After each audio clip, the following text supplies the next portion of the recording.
Welcome back to the channel, my little piglets, the place where we dip our moist snouts into the sticky, gooey trough of current affairs and politics. Today we ask whether lazy councils are plumbing new depths of entitlement and wasting your and my perfectly good little piglety money. Bang a trotter on the subscribe, a trotter on the like button, and right to your heart's content in the comment section below.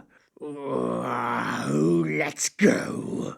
Back when the government still has some control of our borders, the Home Office tried to make the UK a hostile environment for illegal immigrants via an aggressive advertising campaign.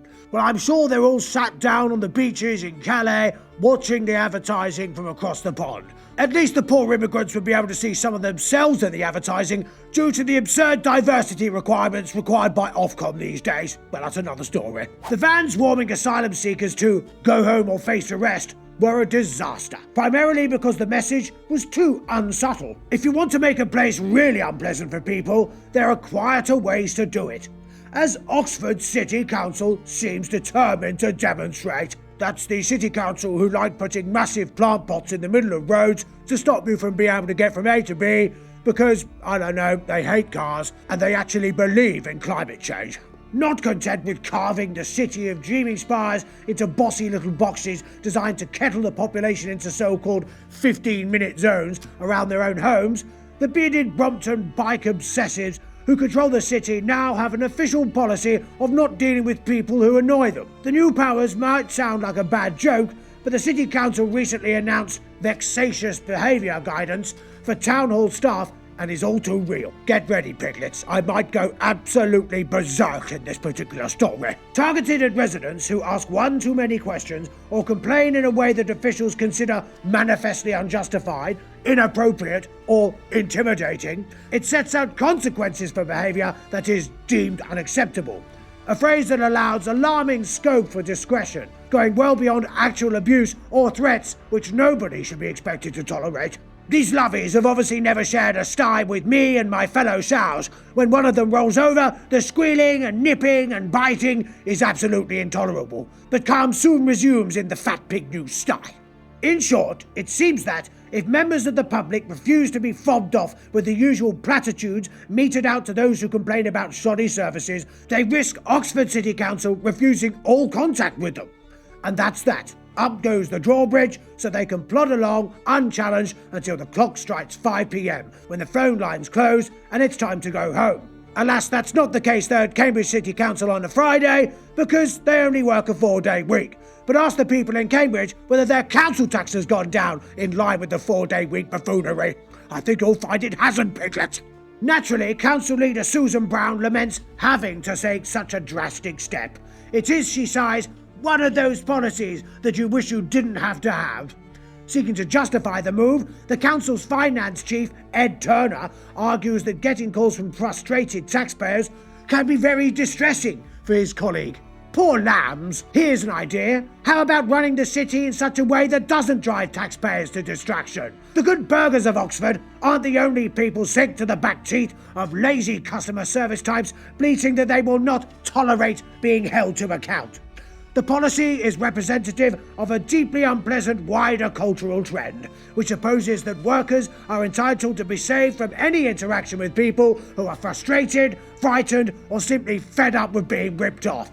Whilst I trotted into Fat Pig Studio sty today, I noticed how big some of the potholes are in the road, some of which you could fit a nice greasy sow into. But don't worry, piglets, I'm sure your local council has spaffed all the money on diversity, equity, and inclusion.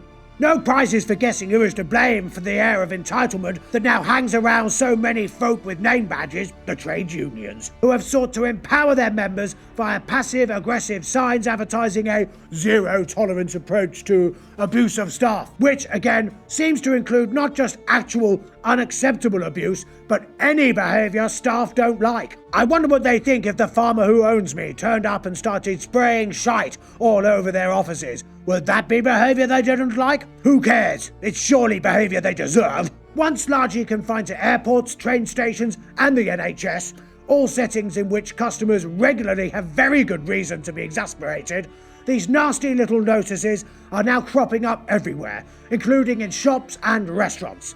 The old-fashioned notion that "the customer is always right" has given way to a grievance culture that discourages staff from saying sorry and identifying ways to make things better. All too often, the response to being challenged is switching on a body cam and radioing for backup. In this particular case, I'll hazard a guess that Oxford City Council is feeling the wrath of people who can't or won't do what the council wants them to do, and abandon their cars to walk or get on a bike. Something this piglet is simply not going to do. Unless, of course, I'm biking down to my local watering hole for a few pints with my fellow piglets and, of course, lovely shapely Shout. Navigating the city is now such an ordeal that even the mildest mannered motorist could be forgiven for morphing into Martha from Baby Reindeer. No wonder the switchboard is jammed.